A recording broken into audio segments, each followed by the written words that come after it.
bato mosusu balobaki non moni soki moto akufi nde bakomi kolobela ye, voilà pourquoi baka mosusu na mitema nzambe nde ayebi ya bato. Papa Baruti c'est un modèle. C'est vraiment un vrai serviteur de Dieu qui a servi son Dieu avec un bon témoignage. Mais moi, j'ai une vision pour le frère Carlos va beaucoup prier et l'église va prier pour lui parce que il y a un mauvais vent qui va souffler dans l'église Baruch Dabenda. Papa Lola Dalo, c'est un papa, c'est un modèle que j'aime beaucoup. Et mon modèle encore, papa Sonny Kafuta, que j'aime beaucoup. C'est Babenga Kaye, évangile. Moi, je l'appelle docteur Sonny Kafuta. Sans le Saint-Esprit, tu n'es pas un bon pasteur. Sans le Saint-Esprit, tu n'es pas un bon prophète. Il faut avoir le Saint. Ce qui est obligation pour un serviteur, c'est le Saint-Esprit et non la théologie. Quand tu es un serviteur de Dieu, oki ko affiche akate, oko tana babar, oko tana baboite, ozotambo na ba mission profane, bazomono bisika no zolali ko afficher. Non. Et comme lokola bokomi ba camarades, ba amis dans ce que vous êtes en train de faire. Tu peux aller au prêcher bango, au tei bango, il faut tout le monde appeler fruit dans vos autres. Dernièrement, tout le monde petit Fali, dans l'église, il y a pasteur prophète Joël Tatou. Ça aussi, c'est un problème. Est-ce que na chair, moutonyo sa comment na chair? Et puis on a tombe le pesa et si comme batera ça. Ba aventure na ya sala libanda na ki sala ngokuna. Est-ce que voilà, c'est ça aussi le problème. C'est ça le problème. Et vous savez que musique ezali na répéter en les sous arme munene o détruire désorienter jeunesse et puis rendre bango faible. Et kaboli kan lelo ozomona neto biawa il y a des jeunes ba kumisaka Fali ba warrior ba benga bango ba kumisaka faire ba goloa ba bi ki golo e kotiti na kate église. Faire gola koya na église c'est une bonne chose. Nous apprécions ça. Temple. C'est une bonne chose à na église. Koyemba. Koyemba comme louange parce que la louange est donnée à tout le monde. Bible zo lo bango et lobi mutu nyonso a loué. Ouais. Mais souci na biso zali que comment na kai fréquemment na église. Souci na biso zali que atika musique wana. Souci na nga ya biso kutute. Dans souci na yo. Na mungo na ye kitoko wana imagine sikoyo aoyembela Yesu. Faire gola zo yembela nani? Yesu. Soué na wana banki omona faire gola atika musique wana. Amana koyembela siko Nzambe.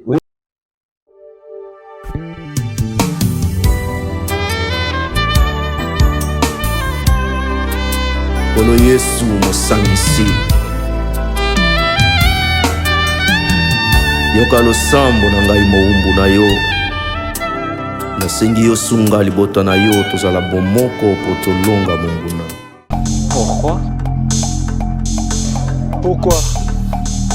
Pourquoi une émission présentée par votre frère évangéliste Ben de Dieu? Pourquoi une émission qui apporte des réponses à vos interrogations? Suivez-nous, c'est Emmanuel Abedi TV.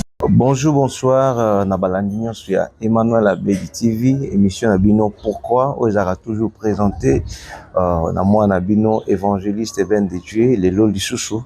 Toye kokuta na papa pona ko beta vraiment masolo ndenge to mesana kosola biso na bino to bara toujours émission pourquoi les allées émission oye la kabiso ba réponse na mituna nyonso to tunaka.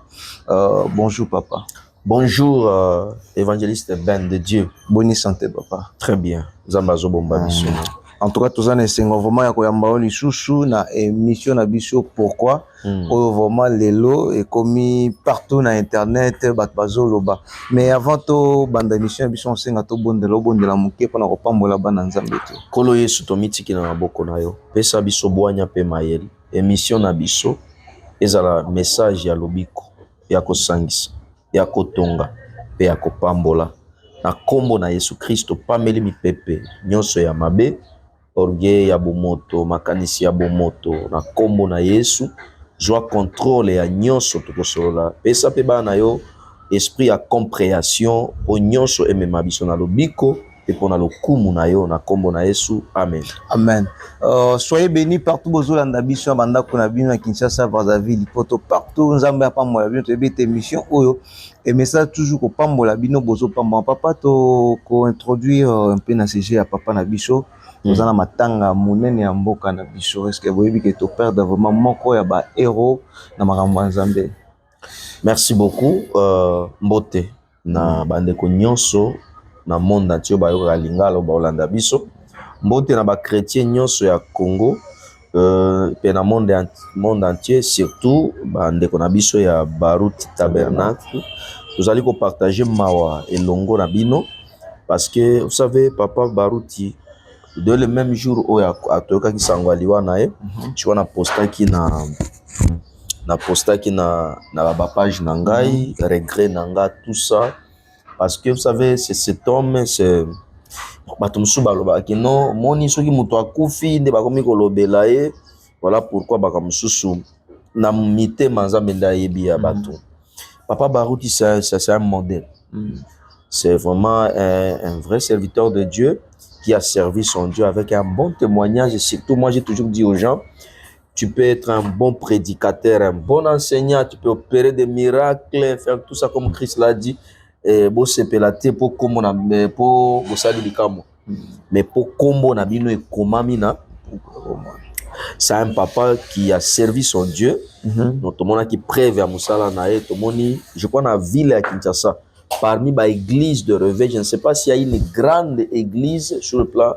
Il y a temple, il y a mon. Je crois même que il y a un grand zomona na kuna musika, toza na ngaliema mais yangwana tozomona ngukuna na lemba.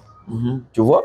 Donc c'est un papa, un modèle pour construire musala ya munene bongo et avec sa volonté, avec sa amour et sincérité. Pour ebele balia ba mbongo o ba pesa ko tonga église ba musu ba silisa te ba mususu ba balia na bango ba mbongo. D'abord c'est un modèle partant na comportement, na caractère, na conduite na ye. Et puis papa Baruti c'était un serviteur de Dieu oyo azalaki na considération na ba serviteur mususu o bazalaki ba branamiste. OK. Et lui-même d'ailleurs disait que je ne suis pas branamiste. Dans la prédication na ye alobi bato bakumisaka Branham qui azali nzambe, ce sont des branhamistes. Ne prêchez pas comme ça. Oh mon Dieu. Quelle grandeur, quelle connaissance, quelle vérité. Mais ne prêchez pas comme ça. Ce sont des branhamistes qui prêchent comme ça. Notre Seigneur, notre Dieu, c'est Jésus au Seigneur. Paix à son âme. Un bon papa, un grand papa. C'est comme ces ambassadeurs que j'apprécie dans ce pays. Il y a papa Roland Dalo, à part père spirituel, Bishop Point, c'est mon père spirituel. Ma papa Roland Dalo, c'est un papa, c'est un modèle que j'aime beaucoup. Et mon modèle encore, papa Sonny Kafuta, que j'aime beaucoup. C'est bon, Babenga Kaye évangile, moi je l'appelle docteur Sonny Kafuta, le général. C'est un papa que j'aime beaucoup, c'est un modèle dans beaucoup de choses. Puis baza ebele, il y a un papa Nanjil, papa Mouafwa, baza modèle vraiment, il y a maturité, savoir gérer des problèmes dans l'église et garder les gens. Alors papa Baruti, c'est vraiment un papa où elle a qui n'a considéré. Namoni papa Baruti pas Fancy Tatou. Ah oui. Namoni papa Baruti na Michel Bakenda. Namoni papa Baruti na église belé. C'est vraiment, il était un don. En tout cas, nous disons merci à notre Seigneur Jésus-Christ pour nous avoir donné comme Père, comme un don, comme un serviteur. Et là, on a kosenga na bandeko batikali kuna, surtout notre frère Carlos, alanda pa ya papa. Alanda pa papa, akabolate, asangisa, momoko azana bolingo, azana considération. Je pense que ça sera une bonne chose. Nous plairons, mais nous plairons dans le Seigneur. Merci. Parce que notre papa, il a fait un bon travail et il se repose entre nous. Oui. Tozaka na lisolo ya papa Barot awa to moni ba vidéo déjà ba ni robima tellement belé. Ba proche, ba garde rapproché à pasteur. Bani de côté mais likamuke bato bazali contre ningi papa baki ke soki azali te moi naye ina rotika la siko problème ezali nini incompréhension na bandimi to baboyeka ko sala loko papa lobi. Bon est-ce qu'ils attendent kolobela makambwana? Mais moi j'ai une vision pour le frère Carlos va beaucoup prier et l'église va prier pour lui parce que il y a un mauvais vent qui va souffler dans l'église Baruch Tabernacle. Il y a un mauvais vent, je vis des choses qui n'est pas bonnes. ozomona bon le quoi tous na matanga je crois c'est mieux merci vous opportunité que ne komona ndeko bandeko bozala ini tolela nano papa papa tokunda na honneur ceux qui batu totika no makambo wana je pense que ce n'est pas le moment merci toujours continuer toujours na émission biso papa émission tout ça dernièrement awa tote kolobela vraiment makambo tellement ébélé mais il y a eu des gens toujours bazo ko réagir un frère lobi abi bongo soki que musicien mo ya profane musique profane naki déjà ndeko na ngai ezali malamu te ngai na kabwana ye pozaki déjà famille avant tout c'était un frère moyena kabwana était apport nini ezali na musique na vie chrétienne musique profane na vie chrétienne. Merci, gloire à Dieu. Ndeko azo pona camarade ndeko tout ça. Écoute. Biso tozo lobate ke soki ndeko na aza paye o inae obomaye. Biso tozo linga tozo lobate soki ndeko na yo azali ayebi andimeli yesu te abongoli motema te ozala na ye. Il faut bato balanda makambo malamu biso tozo loba. Moi j'ai parlé des serviteurs de Dieu. Vous savez, les gens blaguent. Hein? La force d'un serviteur, c'est pas savoir chanter, prêcher, non, non. Je venais de dire tout de suite là, pour papa Nabiso Barouti. La force d'un serviteur de Dieu, la richesse, la plus grande richesse d'un serviteur de son témoignage. C'est qu'un serviteur doit gagner, garder jalousement, doit gagner dans sa vie. Na parcours à ministère c'est un bon témoignage. Un bon témoignage est le fruit, il y a caractère, il y a comportement, il y a malam qui va engendrer une bonne réputation.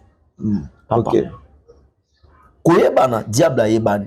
Batu nyoso bastare ba yebani. Est-ce que tu sais ezana mutu muso ki bokutanika na e paf. Ba monika ka yo na ye. On perd de certaines valeurs, on perd certaines considérations. Et tant qu'on perd de yango, on qu'on mettre en doute le ministère na yo. Ozomona. Tolobi batu ba kabwana bango te. Malgré Bible lobi to kabwana bango. Oui. Na lobi boy. Un serviteur de Dieu peut fréquenter un païen pour le prêcher, pour lui montrer les chemins. Christ est allé chercher Saul pour faire de Saul Paul. Mais Christ n'est pas allé vers Paul pour faire se faire Saul. Cela veut dire si on parle d'un serviteur de Dieu, bonjour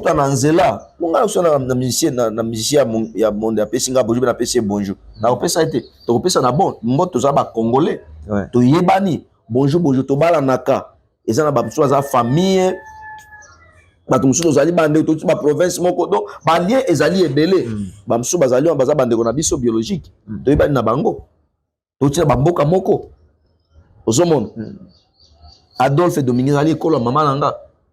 OK. To yebani na ba sens wana. Donc ozomona eza que le problème ezali nini? Le problème ezali tolobi boy.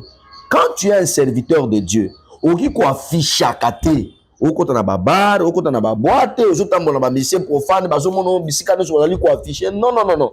Et comme lokola bokomi ba camarade ba amis dans ce que vous êtes en train de faire, tu peux aller au prêcher bango, au tei bango, il faut tout le monde appeler fruit tant ozo kende. Et comme il y a moi vraiment. Non, ils ont ignorance. Moi, je pense que Batika et Lokoana. Moi, je pense que pour na bango moko ba serviteur ba yebi. Et puis basala ngona mutema moko te, basala ngona contre cœur pour na ko sepeli sabat. Ou ko sepeli samutute. Dernièrement, Tomoni Petit Fali dans l'église il y a pasteur prophète Joël Tatou. Ça aussi c'est un problème. Est-ce que na chair, mutunyo so ko mata na chair.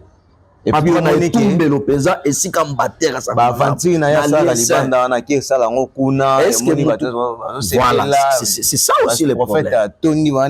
C'est ça le problème. Imaginez moi na wana aza mwana biso je le félicite pour son courage. Na bonzambe kati na épée.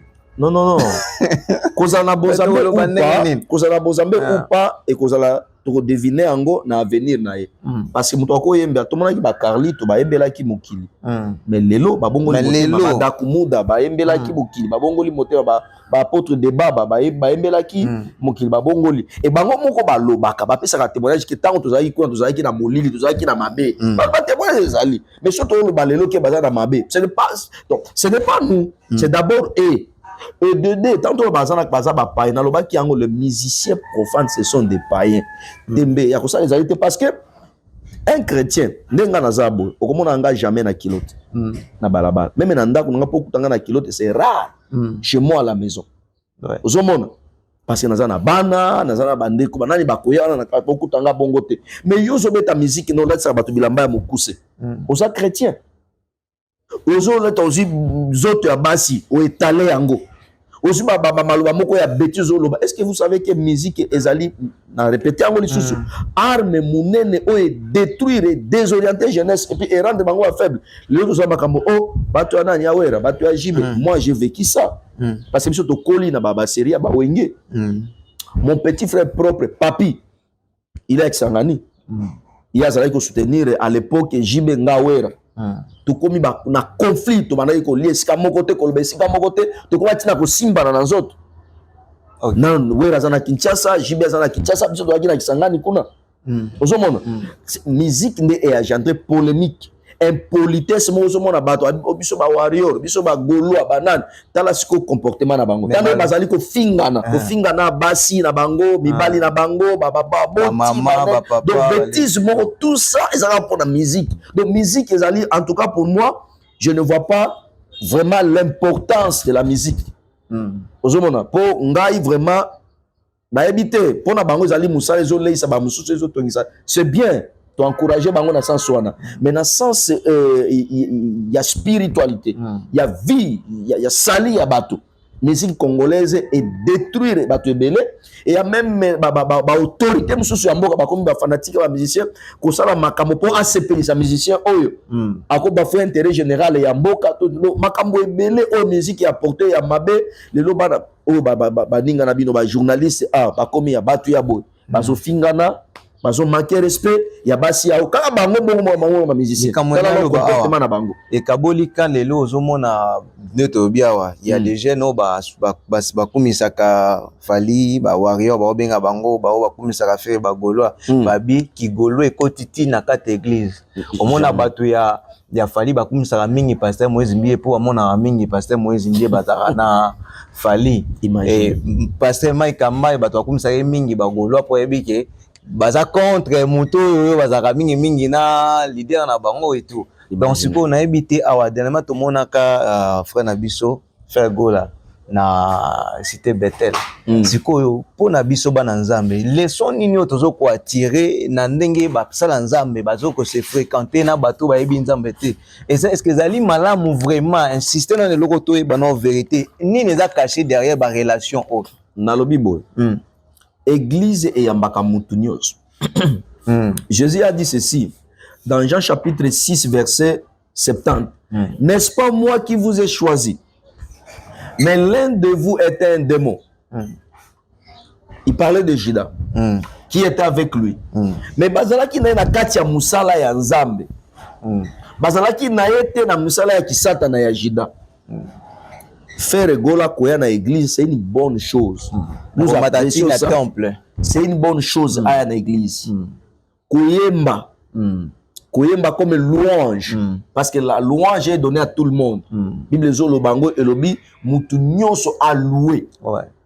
Mais souci na biso zali que comment on a fréquemment na église.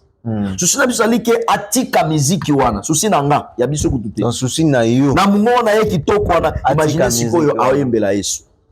Faire Gola zoyembela nani Yesu. Soué na wana ki omona faire Gola atika musique wana amana koyembela siko nzambe oyo akilai. Oyebiki na bato baza na bango soki babongo mitema lelo oyebiki musala nzambe tomba. Voilà, ekotombwama. Donc soki musicien akoya na église, tomoni na église tokosepela.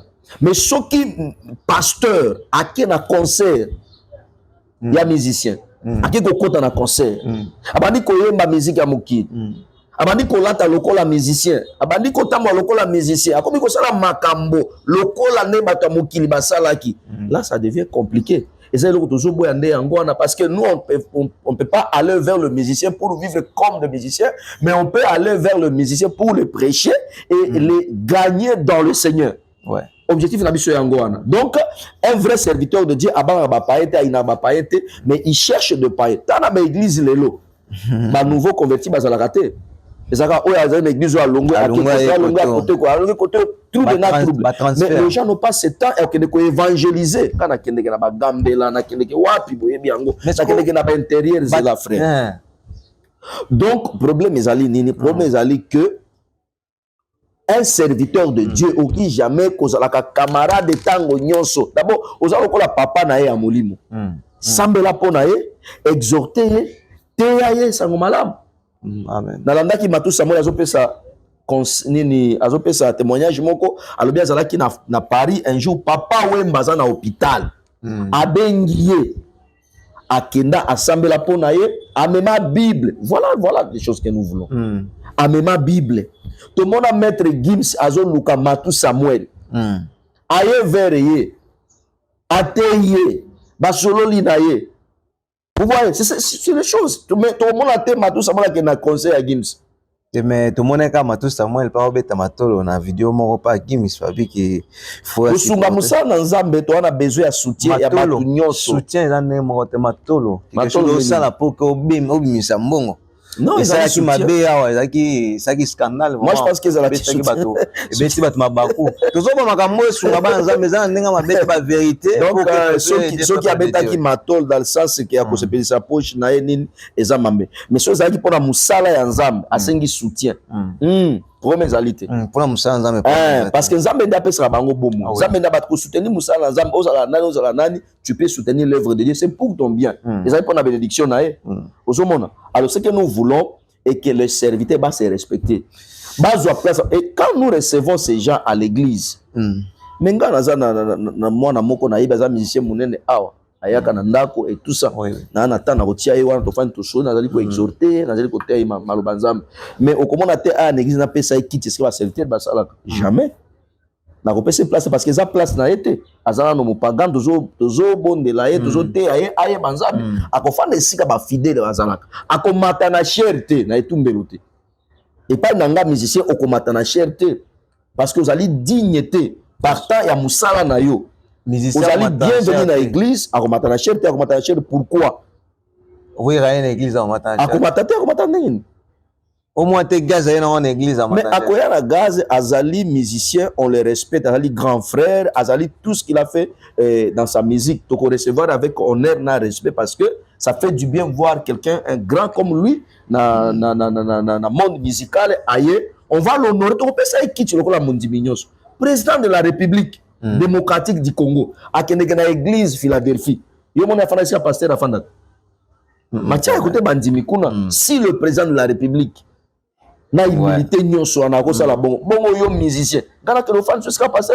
au comment passer ndengeni c'est que yo botami kamba ndenge mona ba muso za ki musicien alali ala muki ba moko comme pasteur. Merci papa toujours continuer vraiment la émission biso tongi te ba type ya ba pasteur parce que moi le réseau bon biso yo pour toujours ba ko différencier ba pasteur te tongi to découvrir secret moko ba na nzambe ba pambwama na type ya ba pasteur to yeba toza na combien de type ba pasteur pour les hommes tu vas si on a écouté un pasteur oh aza déjà pasteur boy aza boy ko sunga bana nzamba sunga ma donc moi je pense que enseignement on ezali enseignement ko pesa wate te sunga biso ezali enseignement moko oyo réservé pour le disciple au bazali na mission ce qui est vrai il y a de vrai et il y a de faux le vrai okoyeba na vie na ye na comportement na caractère na extérieur na ye et là elobeli comportement vie nae entourage nae tout ça et puis produit ba nous ali ko produire vous savez et ça na ba église na mboka oyo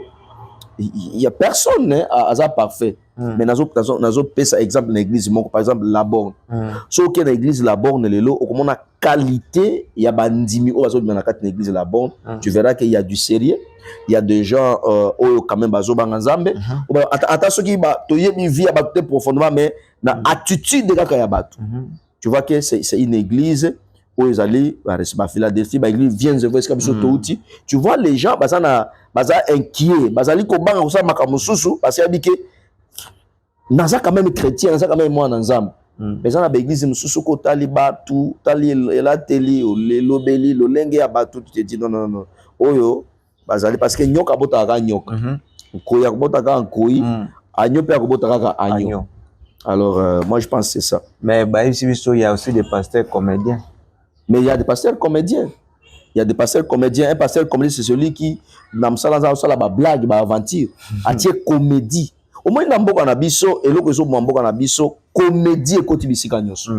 Comédie pastorale, comédie politique, comédie dans l'armée, comédie dans la police, comédie dans l'enseignement, comédie, comédien de batondi kuna ebele. C'est-à-dire, il y a des choses où il y a des endroits où ça la blague était. Nengo lobby ce qui petit fali ba memi na etumbe wa matisi comédie moi na wana za comédien moi na wana za musicien OK komatisa ye na cher papa sango bina ngina bala bat batie seré na suka boya ngina bala maza na mbongo te aza na mwasi te na cher papa sango na papa dans Israël mutombo papa sango va comédien na cher kuna kaka na église ya prophète Joël tatu ba matisi bika bande betaliso kina ngina bala bat babeti maboko batie sérieux na suka o melozo za ngana na mwasi te comédie tu vois un peu. Donc il y a des serviteurs comédiens qui blaguent. Vous savez, dans l'église, on ne vient pas pour blaguer, on ne vient pas pour faire la comédie, mais on vient pour aider les gens. Balongwa na kufa, bazwa bomon. Balongwa na lubungi, si le bobungi, ba tambona nzela ya sembo.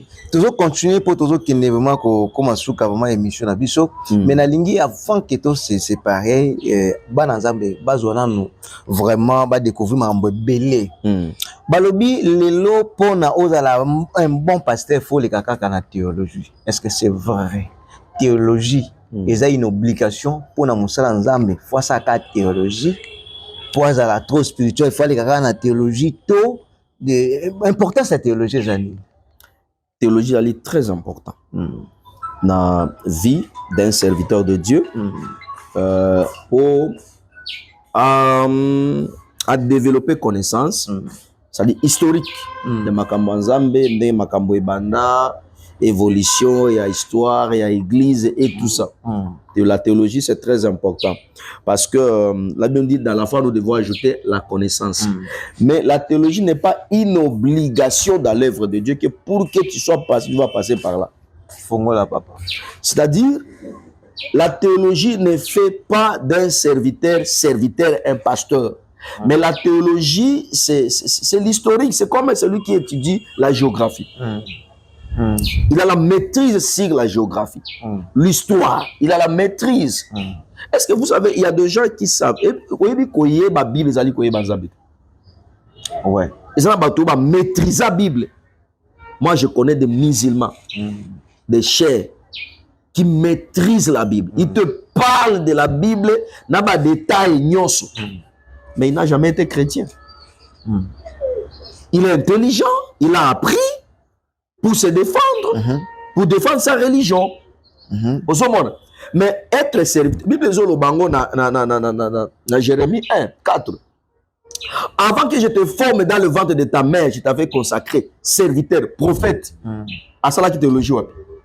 Il y a un pasteur de la théologie et belé awa. Parce que ça la makambo, au moins depuis faire un livre à Otanga. La Bible nous dit l'écriture tue. Bazana écriture, superficielle. Or, la chose de Dieu, Jésus a dit quoi? Informé pendant 3 ans, rester à Jérusalem. Vous avez pressé, Saint-Esprit et quitta. Parce que sans le Saint-Esprit, sans le Saint-Esprit, tu n'es pas un bon pasteur. Sans le Saint-Esprit, tu n'es pas un bon prophète. Il faut avoir le Saint-Esprit. Ce qui est obligation pour un serviteur, tu as le Saint-Esprit et non la théologie. Faire la théologie, c'est une bonne chose. On a dit enrichir connaissance. Moi, je suis pasteur. Avec tout ce que je n'ai jamais fait la théologie. Mais quoi, Annie? Nous avons invité dans ma conférence à Mouna, Liban, na Kei, na bateau, basala ba théologie à Fandi Azokoma, Makamonazokom. Et ça, orgueil était. Le Saint-Esprit, c'est plus que la théologie. Le Saint-Esprit, c'est plus que l'ancienneté. Le Saint-Esprit, c'est plus qu'être enfant, fils d'un pasteur. Le Saint-Esprit, c'est plus que l'argent que tu peux avoir dans le ministère. Donc, ce qui est une obligation dans le ministère, c'est avoir le Saint-Esprit et non faire la théologie. Merci beaucoup, pasteur. Zambé a pas mbola bino, beau pas moi, vraiment un message. Oh, tozo chité vente comme vraiment na souka émission abiso, mais to kabwana bongote sans que tout n'a pas pour te conclure na question. Oh. Papa, tala biso ba age to nango. Lelo komona lelo na nzela na ba balabala ba age na biso kaka nde mikolo ozomona prophète kingandi frère azobonde en église amoni ke ba opesa espace te mona créer ministère na ye. Mais problème eza nini ba papa bozo ko pesa bana opportunité ko bimate to bana nde baza presse. Motema moto, lokoso, envie et salabino bongo. Et ça biso bongo. Motema moto, envie, lokoso. Vous savez, le gouvernement et ça la effort et puis ça batumi ça là. Et puis quand la cas gouvernement te so gouvernement zo pesa te za moi $100 au créer ta moi cabine na ya téléphone au ça ta moi activer kende ta so ki lufu so ki nini wana kende ko sala. Bana ebele. Ça peut arriver que papa na za ki rebelle, yé pe rebelle et puis aboti ba rebelle, bazo kende bongo. Vous savez? Donc problème ezali que nyonso wana ezali accomplissement ya maloba na Nzambe. Kozala mosali na Nzambe ezala kola na kola mukate. Ezala ka muto abota maka deja mosali ya Nzambe. Ezana bilembo o bato bakomona na kati na yo, tango zala ki moi, tango zali kokola, ata rozala no païen, o ezali mosali ya Nzambe. Ezana ba nature oyo bakuta kati na yo. Lolenge ya kozala ya mutu qui définit. Moi je me souviens quand j'étais encore enfant, né dans une famille musulmane, mais on a bien sango. Sango pona nini, pona douceur. Sango pona nini, pona kozala humble. Sango pona nini parce que j'ai un petit frère qui turbulent, aza mutu moko amakele mi ko bunda bunda ça ni bengai na ko fanda kimia maman me disait non en tout cas mona nanga abunda kate aswana kate. Donc déjà le Seigneur me préparait pour ça et c'est ma vie de tous les jours. Comme on n'a jamais na swani na mutu, na boni na mutu, dans un conflit na mutu. Mutu a provoqué, a menacer, tant pis pour lui. Donc, ebele a bana bozomona babalabala wana bazali ba tondi pour na lokoso. Omona mutu ala la muki biso lelo soki na fandi boy. Nani zona ba photo tia ba photo nanga. Botia ba photo botala. Tala isika na banda na Nzambe. Tala ozomona wana ezangai. Tala ba photo na bien. Ezangai. Est-ce que ozomona na âge wana zaki na ba 19 ans, na âge wana zaki na ba 20 ans, ba 25 ans, na ba âge wana zaki na ba 22 ans. Mais na tira komi benga prophète était, pasteur était, j'étais serviteur de Dieu au pied de mes pères spirituels. Et moi j'étais en train de servir Kisangani, viens je voir Batoubaye. Je dirigeais l'intercession, l'église viens je voir. Plus de 450 personnes, dans 4 intercessions, je suis vice-président, il y a intercession pendant que la président. Je dirigeais chez mon pasteur Fiston Bao de la Croix, paix à son âme. Donc je faisais ce travail là na ko kende boy na ke côté ba pesinga mbongo na memi yango na pesi pas pesi na tikala ko lia offrande te na tikala ko lia 10 mètres parce que tout ça qui instruit bongo. Ce que moi j'ai cherché c'est la parole de mon père spirituel za Mungu akubariki. C'était ça mon souhait. Alors chaque jour même dans ma programme na biso ya église j'étais toujours là baba no benga mukolo église lelo nazwaka dim nazwaka offrande je ne force pas mutu akobenga papa na tinele dim papa na tindeli offrande papa na salibo vous voyez mais lelo bana wana bazoya na ba église pasteur nalingi boy basela ngabo apesa ngabo yo ato surtout ki akomi kuna na internet surtout ba TikTok o batondi kuna ebele papa localisme mais bana bozonga non na makolo ba boti ba apprendre bino tala siko ba dégâts surtout ba osala ba dégâts nyonso wana nyonso zongela biso comme pasteur et baby comme pasteur na valeur te asala ki boye ba pratique moko satanique ba biloko moko eza na fondement biblique te ba acte moko posé sur koyoki nzoto ça na malili. Pourquoi lokoso motema moto esprit à concurrence mon apenga non bien-aimé. Non, bien-aimé. En tout cas, Nzambe Asunga. Merci beaucoup, Nzambe Asungi Biso, à travers mon le révérend pasteur Emmanuel Abedi, Donc, comme vraiment pratiquement à la fin de notre émission, pourquoi OMM Rabino toujours ma réponse na mituna depuis Kala. Ezaki bongo évangéliste Ben de Dieu, mais avant to kende papa ko conclure et puis après sa numéro na ya contact pour que tout se retrouver na émission zoya. Conclusion nanga ezali ke na mokili Nzambe abenga batu nyonso atia eloko kati na bango po ba aider batu mususu po a retour bango ba se retrouver. Soki Nzambe abenga yo joueur sala musala na yo. Soki Nzambe abenga yo musicien sala musala na yo. Soki Nzambe abenga yo pasteur sala yango. Soki Nzambe alingi ki ozala politicien sala yango. Mais na nyonso toko sala, to sala yango te pona ko détruire batu, to sala yango te pona ko désorienter batu, to sala yango te pona ko décourager batu, tamsu balingi ba sala eloko wana, to sala yango te pona kolinga kobebisa peut-être batu oyo basalaka makambo wana, mais tosala yango na amour, tosala yango na humilité, tosala yango na vérité, tosala yango na sincérité, tosala yango tozala vrai.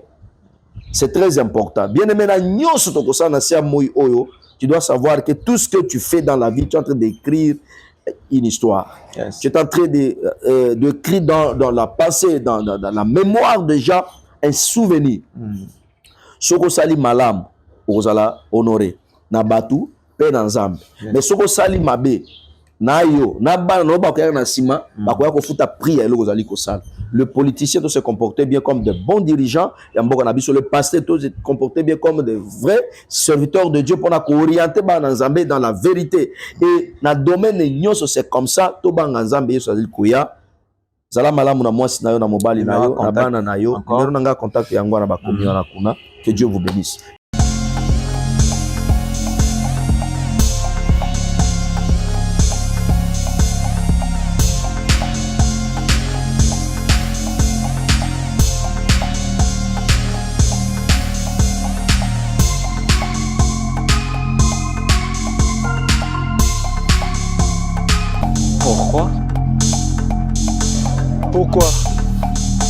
Pourquoi une émission présentée par votre frère évangéliste Ben de Dieu. Pourquoi une émission qui apporte des réponses à vos interrogations. Suivez-nous sur Emmanuel Abedi.